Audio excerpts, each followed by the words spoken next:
जय श्री गणेश। आइए सुनते हैं बुधवार के दिन गणेश भगवान की व्रत कथा। वैसे तो पौराणिक कथाएं लगातार के बहुत सारी कहानियां हैं, तो मैं इसमें आपको 2-3 कहानियां वैसे ही सुनाऊंगी। आप ध्यान से सुनिएगा और बने रहिएगा मेरे चैनल पिंकी सारथ पर। प्लीज़ मुझे सपोर्ट कीजिएगा और मुझे कमेंट करके अवश्य बताइएगा कि आपको मेरी कहानी और भजन कैसे लगे। बुधवार का दिन भगवान गणेश जी की कृपा पाने के लिए खास माना जाता है। मान्यता है कि व्यक्ति सच्चे दिल से बुधवार का व्रत करता है और विधि विधान गणपति बाबा की पूजा अर्चना करते हैं, उसके जीवन के सारे कष्ट दूर हो जाते हैं। बुधवार व्रत जीवन में सुख समृद्धि और धन दौलत लाता है।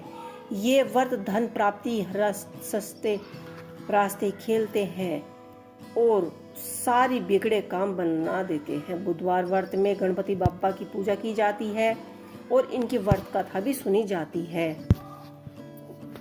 हम यहाँ से आपको सबसे पहले पौराणिक कथाओं में से प्रचलित श्री गणेश जी कथा के अनुसार एक बार देवता कई विपदाओं में घिरे थे। तब वह मदद मांगने भगवान शिव के पास पहुँचे और उस समय शिव के साथ कार्तिकेय तथा गणेश जी भी बैठे थे। देवताओं की बात सुनकर शिव जी ने कार्तिकेय व गणेश जी से पूछा कि तुम में से कौन सा देवताओं के कष्टों को निवारण करने के लिए जाएगा। तब कार्तिकेय व गणेश जी दोनों ने स्वयं को ही इस कार्य के लिए सर्वश्रेष्ठ बताया। इस पर भगवान शिव ने दोनों की परीक्षा लेते हुए कहा कि तुम दोनों में से जो भी सबसे पहले पृथ्वी की परिक्रमा करके आएगा वही देवताओं की मदद करने के लिए जाएगा। भगवान शिव के मुख से यह वचन सुनते ही कार्तिकेय अपने वाहन मोर पर बैठकर पृथ्वी की परिक्रमा करने के लिए निकल पड़े। परंतु गणेश जी कार्तिकेय के बारे में ऐसे ही सोचने लगे। परंतु गणेश जी सोच में पड़ गए कि वह चूहे के ऊपर चढ़कर सारी पृथ्वी की परिक्रमा कैसे करेंगे। तो इसी कार्य में उन्हें बहुत समय लग गया। तभी उन्हें एक उपाय सूझा। गणेश जी अपने स्थान से उठे और माता पिता के 7 बार परिक्रमा कर वापस बैठ गए। परिक्रमा करके लौटने पर कार्तिकेय स्वयं को विजेता बताने लगे।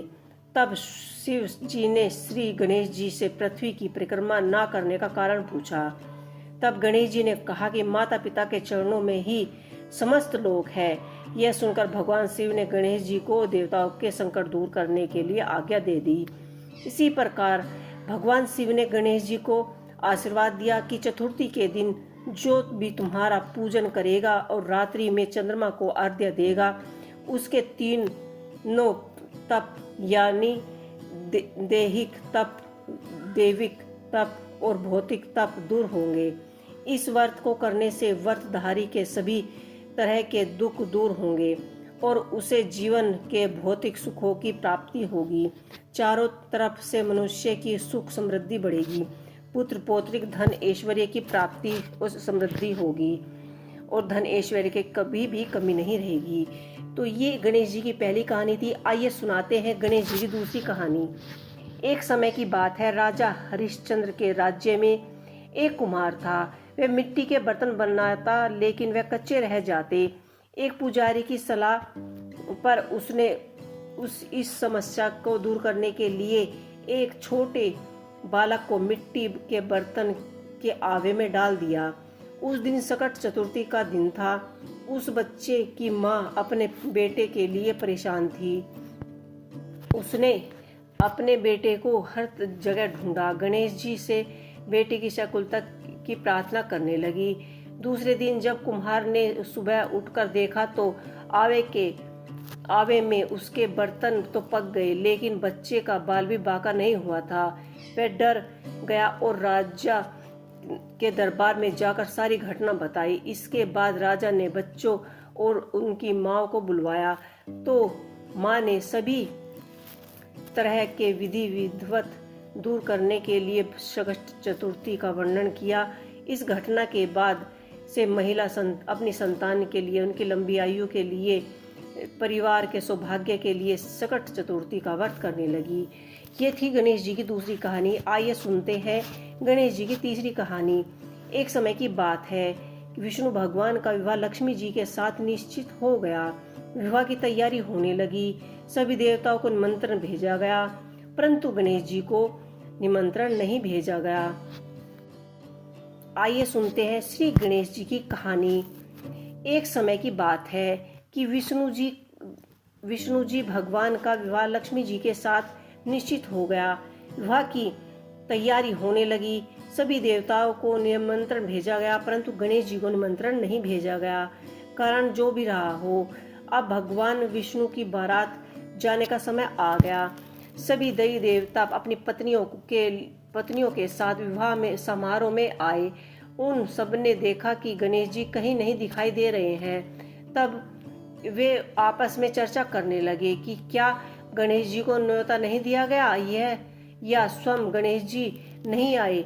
तभी सभी को इस बात का आश्चर्य होने लगा। तभी सबने विचार किया कि विष्णु भगवान से इसका कारण पूछा जाए। विष्णु भगवान से पूछने पर उन्होंने कहा कि हमने गणेश जी के पिताजी भोलेनाथ को, महादेव को न्योता भेजा है। यदि गणेश जी उनके अपने पिता के साथ आना चाहें तो आ सकते हैं। अलग से न्योता नहीं देना और कोई आवश्यकता नहीं है। दूसरी बात यह है कि उनको 1.25 मन मूंग, 1.25 मन चावल, 1.25 मन घी, 1.25 मन लड्डू का भोजन दिन भर भी चाहिए। यदि गणेश जी नहीं आएंगे तो कोई बात नहीं। दूसरे के घर जाकर इतना सारा खाना खाना अच्छी बात नहीं है। इतनी वार्ता कर ही रहे थे कि किसी एक ने सुझाव दिया कि यदि गणेश जी आ भी जाएं तो उनको द्वारपाल बनाकर बैठा देंगे कि आप घर की या रखवाली रखना। आप तो चूहे पर बैठकर धीरे धीरे चलेंगे तो बारात से पहले पीछे ही रह जाएंगे। यह सुझाव भी सबको पसंद आया तो विष्णु भगवान जी ने अपने सहमति दे दी। होना क्या था कि इतने में गणेश जी वहां आ गए और उन्हें समझा बुझाकर घर की रखवाली करने के लिए बैठा दिया गया। बारात चल दी। तब नारद जी ने देखा कि गणेश जी तो दरवाजे पर ही बैठे हुए हैं, तो गणेश जी के पास गए और रुकने का कारण पूछा। गणेश जी ने कहा कि विष्णु भगवान जी ने मेरा बहुत ही अपमान किया है। नारद जी ने कहा कि आप अपने मूषक सेना को आगे भेज दें तो वह रास्ता खोद देंगे, जिससे उसके वाहन धरती में धंस जाएंगे। तब आपको सम्मानपूर्वक बुलाना वहीं पड़ेगा। अब तो गणेश जी ने अपने मूषक सेना जल्दी से आगे भेज दी और सेना ने जमीन पोलो कर दी। जब बारात वहां से निकल रही थी तो रथों के पहिया उस धरती में धंस गए। लाख कोशिश करने पर भी वे नहीं निकले। सभी ने अपने अपने उपाय किए, परंतु पहिया तो नहीं निकले, बल्कि जगह जगह से टूट गए। किसी के सुझाव में नहीं आ रहा था कि अब क्या करें।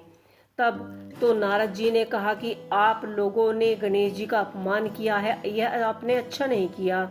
यदि उन्हें मना कर लाया जाए तो आपका कार्य सिद्ध हो सकता है और यह संकट टल सकता है।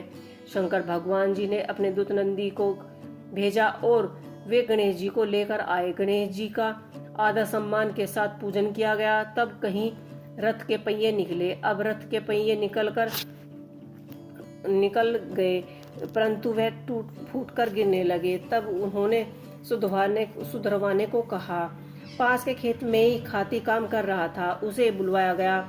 खाती अपने कार्य करने से पहले श्री गणेश नमः, ओम श्री गणेशाय नमः कहकर गणेश जी की वंदना कर मन ही मन में उनकी प्रार्थना करने लगे। देखते ही देखते खाती ने सभी पहियों को ठीक कर दिया और तब खाती कहने लगा कि हे देवताओं, आपने सर्वप्रथम गणेश जी को नहीं मनाया और ना ही उनकी पूजन की, इसलिए ये सब हाल हुआ है।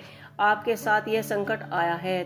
हम तो मूर्ख अज्ञानी हैं, फिर भी गणेश जी को पूजते हैं, उनका ध्यान करते हैं। आप लोग तो देवगण हैं, फिर भी आप गणेश जी को कैसे भूल गए। अब आप लोग भगवान श्री गणेश जी की जय बोलकर जाएं तो आपके सभी काम बन जाएंगे और कोई भी संकट नहीं आएगा।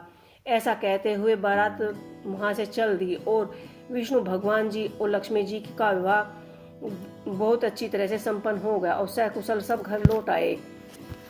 हे गणेश जी महाराज, आपने विष्णु जी को जैसे कारज सहारे ऐसे कारज सबके सिद्ध कीजिए। बोलो गजानन भगवान की जय। बोलो गणेश जी की जय।